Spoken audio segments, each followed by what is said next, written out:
Right, I know. We passed Valentine. But let's put it this way. Flowers on Valentine are really cool, but flowers on a day when you don't expect it?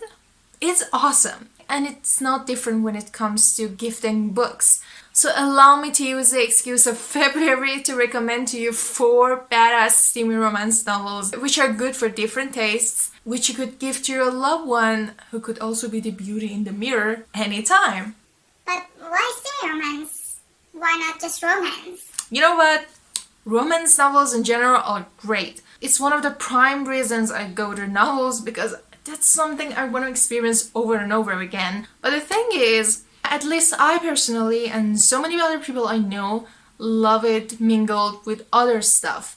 Like when it's combined with thriller, crime, mystery, fantasy, and this stuff. It adds so much to the excitement. Not to mention it creates the potential for more action-packed stories and therefore more intense love stories. But before we get to that, let me put this disclaimer. Steamy romance almost equals erotica.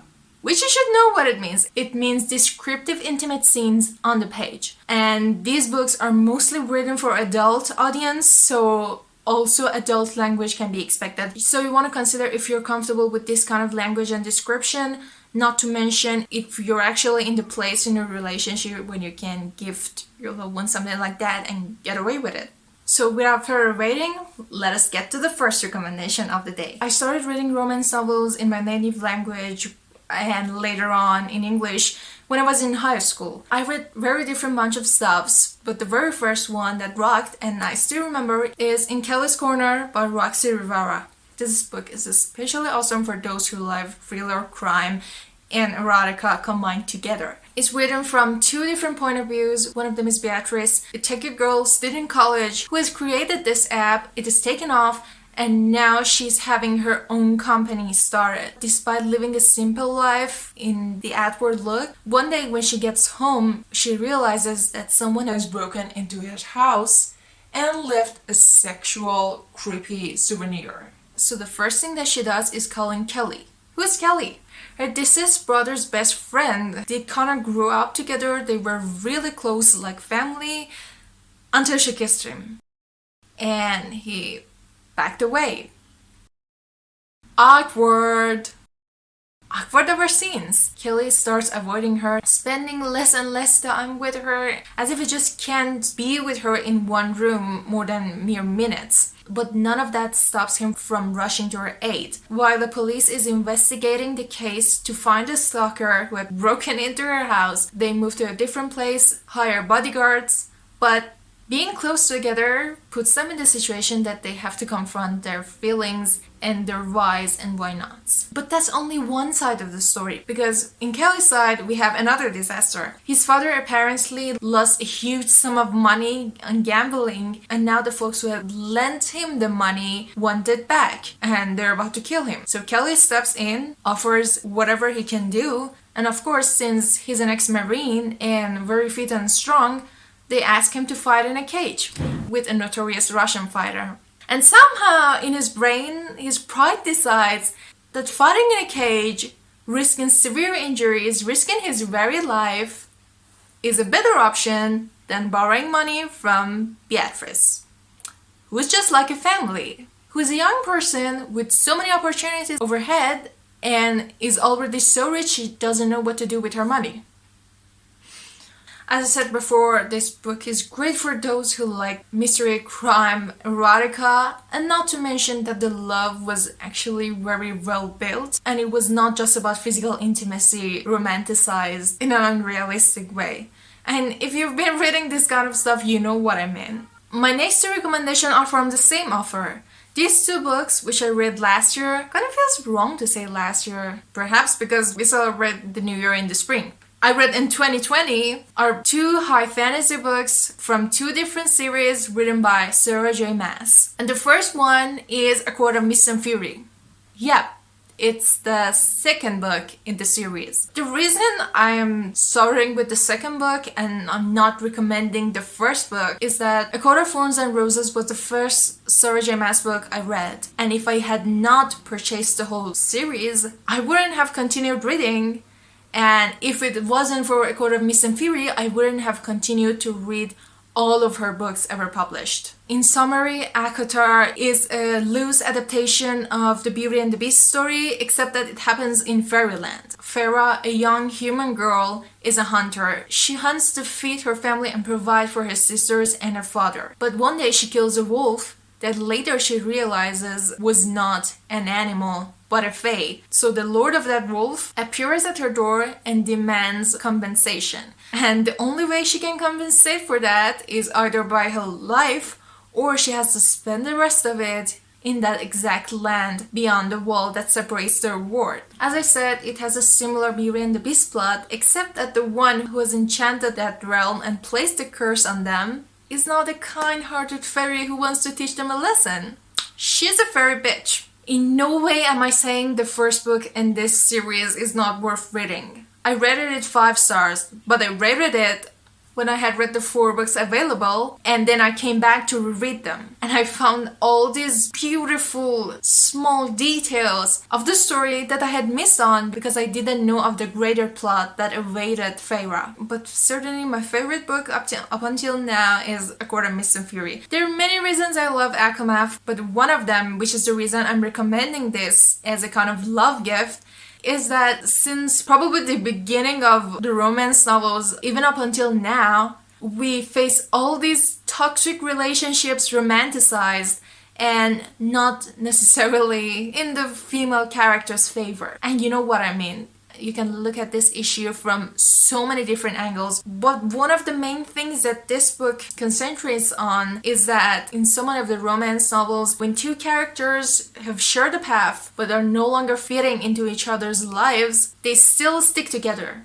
That's something that's normalized. It's what every girl is brought up with. You know, the way you're nurtured as a woman to be more mother-like and accepting and loving no matter what, which is toxic when it's not with you and your child, but with you and your friends or serious relationships. I really appreciated that this book covered that issue, and finally I got to see a protagonist that gave her situation a chance, tried to improve it, but when it failed, she made the choice that was best for her.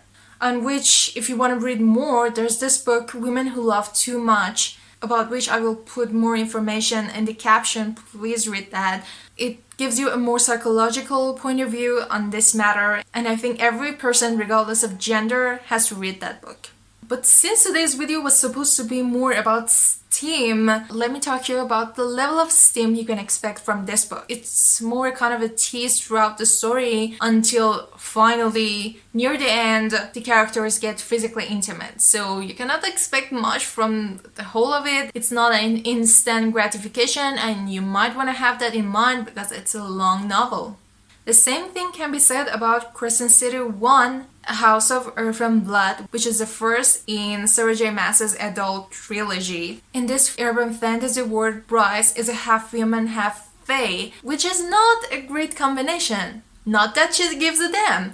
In fact, she doesn't give much damn about anything except that her friends and having fun. So when one day one of her friends get butchered, all her life goes upside down. But 2 years later, when she finally manages to get past most of her PTSD, the killer appears again and starts killing more people. And since she's the only one who has observed the beast, the governor approaches her and asks her to get involved in the investigation to hunt the beast down and put a stop to the serial killing incidents. And in order to do that, she needs to work hand in hand with Hunt Attilar, who is the most notorious legionary in the government, who was also the leader of a rebellion and has been a slave ever since for hundreds of years. Hunt and Bryce have nothing in common except for their own personal gain out of this investigation, which for Bryce is revenge and for Hunt is his freedom. But the incidents and the dangers of the journey forces them to face their traumas of their past that creates this bond between them that in no way is possible to happen. Apart from the fact that it's a high fantasy with hard magic system, which could also be said about Court of Thorns and Roses series, something else I can say about Crescent City is that you can get a dystopian feeling out of it. I mean, seriously, any book with the plot concerning the government and the rulership is a kind of dystopian. I mean, I've never read something like that featuring a utopia. Have you? And a warning again, if ACOTAR was a new adult series, this one is an adult. Therefore, you can expect adult language from it, so just check if you feel comfortable with that. I mean, if you're watching this video, you probably feel comfortable with that. I do. But that's probably because I watch too much Gary Vee. Okay, sorry, we have a guest here. I had to rescue him from my brother. But as I mentioned before, Sarah J. Maas's books are not concentrating on the steamy part of the story. They're more like a kind of spice. And you have to... Can't shoot them.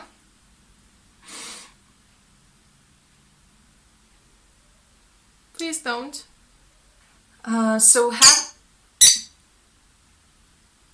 Don't. So have that...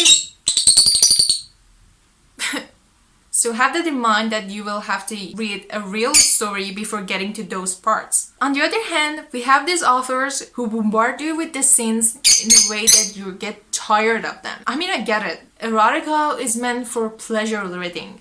But isn't being bored in the middle of the book a contrast to that? Which is why my next recommendation is probably the best read I've had in this genre. My first 2021 read was Dark Lover from J.R. Ward's Black Dagger Brotherhood series. It's a low fantasy for the fact that it happens in our present world in New York, but the world is slightly different because the vampires featured in this story are not like the normal vampires you get to see in other books. More specifically speaking, they're not created from humans. They're just born. They're a different species. And on the other hand, we have this other species who have been hunting vampires down since the beginning of the time. We have these gods and goddesses kind of story in the background happening, and these two creations are from different gods. But our story begins with Beth, who's a bright yet normal woman raised in orphanage, and what she doesn't know is that her father is one of the prime members of the Black Dagger Brotherhood, who are the vampire warriors responsible for protecting their race against their hunters and humans alike.